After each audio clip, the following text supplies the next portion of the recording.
This rapper's final moments were captured on camera. On August 7th, 2025, surveillance footage shows a man standing outside a Bronx smoke shop with another individual. A masked figure suddenly appears. The man with him glances over, touches his face, and casually walks away, a move that has many online calling it a setup.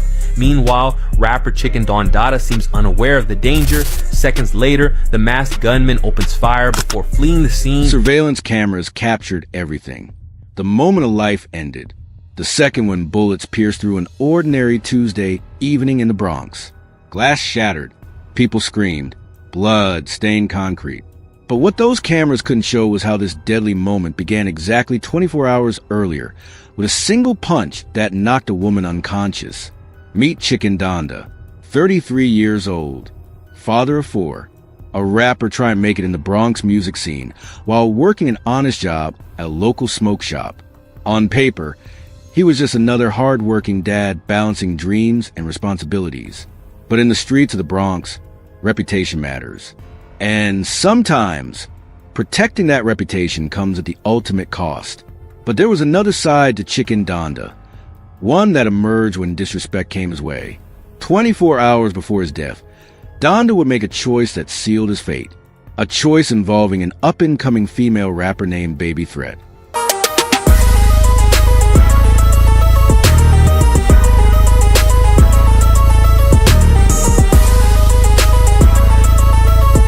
A choice that would be recorded, shared, and ultimately lead to his execution outside the very shop where he earned his living. The streets have their own justice system, their own rules, their own consequences. And when those rules are broken, payment is always demanded. Sometimes that payment is respect. Sometimes it's money. And sometimes it's life itself. Baby Threat, an up-and-coming female rapper in the Bronx scene, found herself face-to-face with Chicken Donda in what started as a verbal exchange.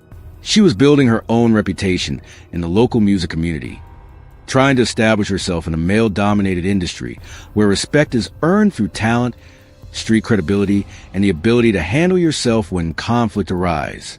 The argument intensified quickly. Voices raised. Accusations flew. Whatever triggered their dispute, it escalated beyond the point where either party was willing to back down. In the Bronx music scene, backing down isn't just about losing an argument. It's about losing face in a community where reputation can make or break your career. Then came the moment that changed everything. Chicken Donda threw a punch that connected with devastating force. Baby Threat dropped immediately, unconscious. The sound of her body hitting the ground was heard by everyone present. The sight of her lying motionless sent shockwaves through the crowd that had gathered to watch the confrontation unfold. The knockout punch was captured on video. Within minutes, that footage was being shared across platforms, spreading through the Bronx music community like wildfire. For Chicken Donda, the immediate reaction was probably satisfaction.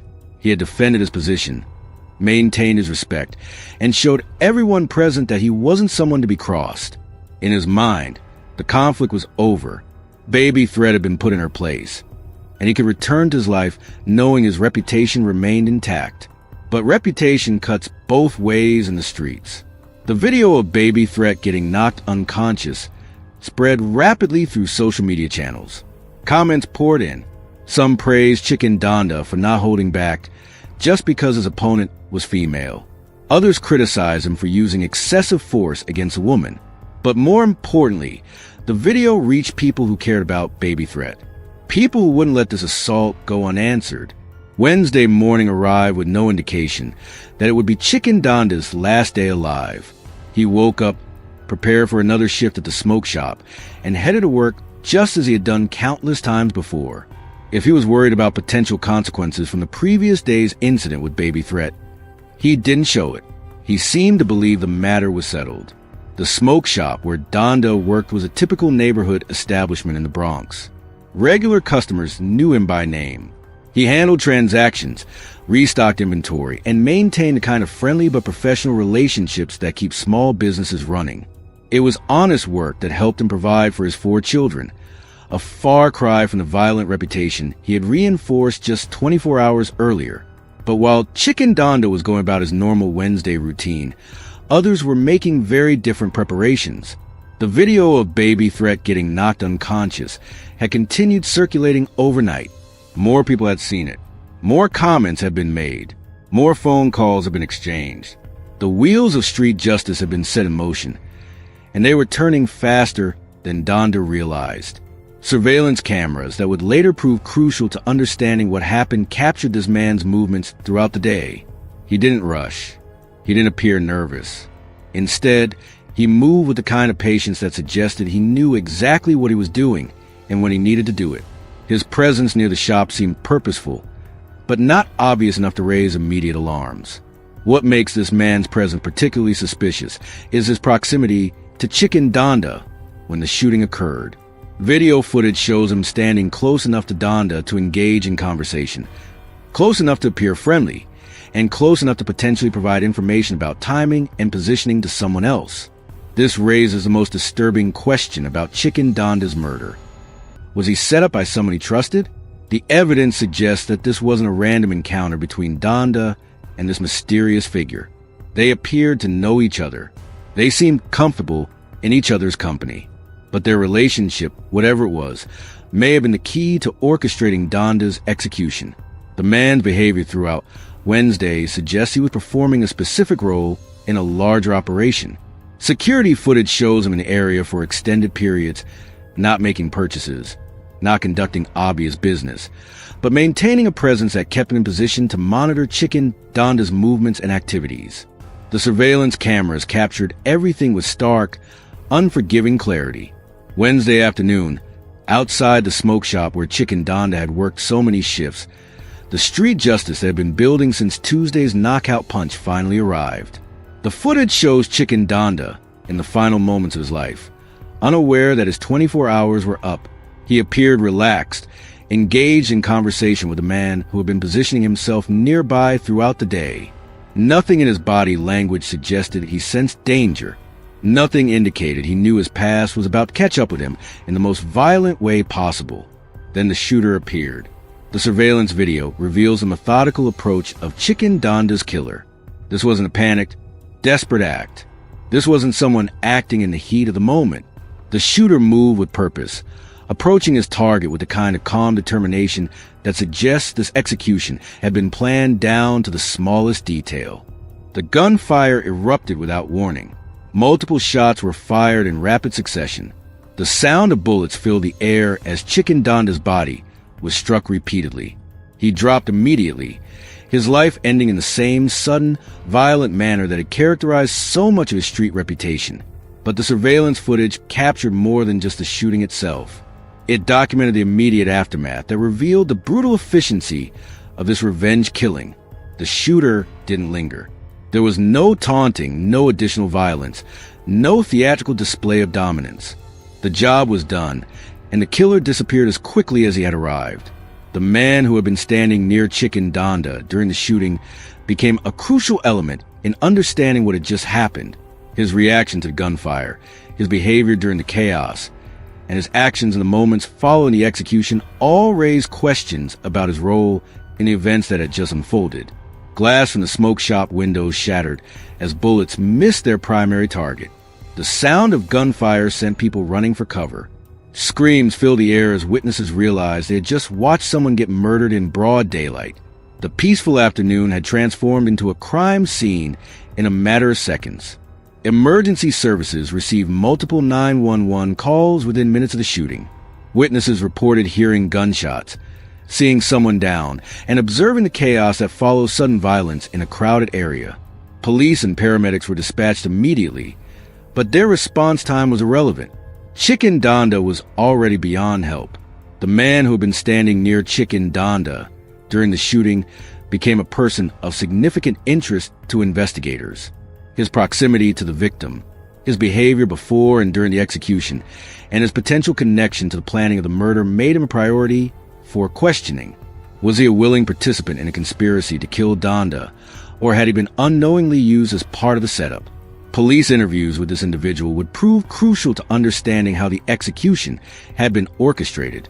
His responses to questions about his relationship with Chicken Donda, his knowledge of any threats against the victim, and his awareness of the connection to Tuesday's incident with Baby Threat would help investigators piece together the larger conspiracy. The connection to baby threat became obvious early in the investigation. The timing was too precise to be coincidental. A woman gets knocked unconscious on Tuesday. The man who knocked her out gets executed on Wednesday. The 24-hour gap between these events suggested premeditation rather than spontaneous violence. Investigators began examining baby threats associates, connections, and relationships to identify potential suspects with both motive and means to carry out such a targeted killing. In the Bronx music scene, artists often have extended networks that include friends, family members, and associates who might take violent action when someone they care about is assaulted. The bullets that ended Chicken Donda's life created devastating ripple effects that extended far beyond the crime scene outside that Bronx smoke shop. His death left 4 children without their father, a family without their provider, and a community grappling with another senseless loss to street violence. For Chicken Donda's children, their father's murder represented the kind of traumatic loss that shapes childhood and influences entire life trajectories. For young people who now grow up with the knowledge that their dad was gunned down in broad daylight, executed in an act of revenge that stemmed from a conflict they had nothing to do with, the financial stability he provided through his work at the smoke shop was gone. The emotional support of a present father was gone. The future he might have built for them was gone. The local music community faced its own reckoning with the consequences of this violence. Baby Threat's knockout had been captured on video and shared widely within Bronx rap circles. Chicken Donda's execution had been the street's response to that assault. The message was clear. Violence against one artist could result in deadly retaliation against another. This cycle of violence within the music scene raised questions about how conflicts between artists should be handled. The same social media platforms and recording devices that help musicians build their careers were also documenting and amplifying the beefs that sometimes led to bloodshed. The line between artistic rivalry and actual danger had become increasingly blurred. The ultimate consequence of this 24-hour cycle of violence was the permanent destruction it caused to multiple lives and families. Chicken Donda was dead. His children were fatherless. His family was devastated. Baby Threat was connected to a murder. The community had lost another young man to preventable violence. And somewhere in the Bronx, the people responsible for planning and carrying out this execution continued their lives, having delivered their message about the consequences of crossing their family. The 24 hours between Baby Threat's knockout and Chicken Donda's execution reveal fundamental truths about how violence breeds violence in communities where street justice operates alongside, and sometimes instead of, legal justice. This case serves as a stark reminder that every act of aggression carries a potential for deadly escalation. Chicken Donda's decision to knock out Baby Threat wasn't made in a vacuum. It occurred within a cultural context where respect is often maintained through displays of physical dominance, where backing down from confrontation can damage reputation, and where strength is frequently measured by willingness to use violence. He threw that punch believing it would end the conflict in his favor, while establishing his position in the local hierarchy. Ultimately, Chicken Donda's story serves as a cautionary tale about the true cost of choosing violence as a solution to conflict. He threw a punch to maintain his respect and protect his reputation.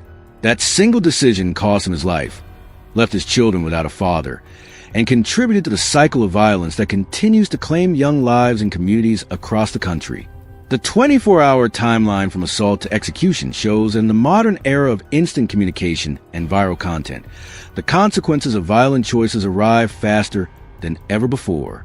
There's less time for cooler heads to prevail, less opportunity for mediation, and less chance for people to step back from the edge before crossing into deadly territory. Breaking these cycles requires understanding that respect built on fear and violence is ultimately fragile and temporary, while respect earned through positive contributions to family and community creates lasting legacies that don't end in tragedy. Nah, that's crazy for real. Seriously, like, I don't know what to tell you. Whoever that was, rest in peace. I hope he's safe. I hope he didn't pass away for real. That ass. I think I know the guy.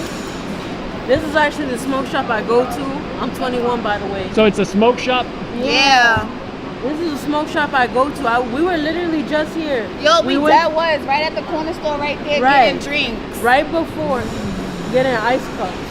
Word. And we was right here. Then I went to Fine Fair. I come back and I was like, what happened? There was mad police, and it's crazy out here. It is crazy. It really is. It's not safe out here. Y'all be careful for real. Word. Nah, How often you know the shootings in the area? it's not that much. I got the Citizen app. It be ringing every day. No, for real. Ringing every day. But it don't really be that too much shootings over here for real. Not so. that I've ever seen it. Like I've Like, seen it on the this news. is too close. It's too local. Word. I don't like that. I worry about your safety around here. Honestly, after this, because I don't like to see blood, I'm very worried. Like, I don't think I ever want to go here no more. I don't even want to walk on this block for real. Word. Now, this shop says gift shop, but you're saying it's a smoke shop. Can you tell me more about that? That's the gift. The smoke. Right, that's the gift for real. So I just want to bring back the person he did pass away. He did? You Oh my lying. God. Nah, rest in peace. I send my condolences to his family for real, because that's wild. I know who it was. I literally seen him the other day. I went in there. I needed to throw something out. He was showing me the trash and getting his hair braided. I literally saw him. That was like. So you know who it is? Weekend? Yeah. Can you tell me a little bit more about the person, like who he was, like what kind of character? I mean, we don't thoroughly know him like that, but like we see him for real. I've Like we see seen him a lot, like in front of the hanging spot. out in front of the thing. I've seen him listening to like music, hanging out with his friends. He'd be in the shop. He really just be chilling Yeah, for real. like he don't. I never seen him in an actual problem. Right. So He's whoever very did it, calm and chill all the time. nah, whoever did it, that's wild. They seem like a calm guy, like Very calm to himself. Yeah, like he he be don't by bother no himself, one. really just be chilling. Every time I go in there, he's like greeting. He be nice. Like there's never no issue.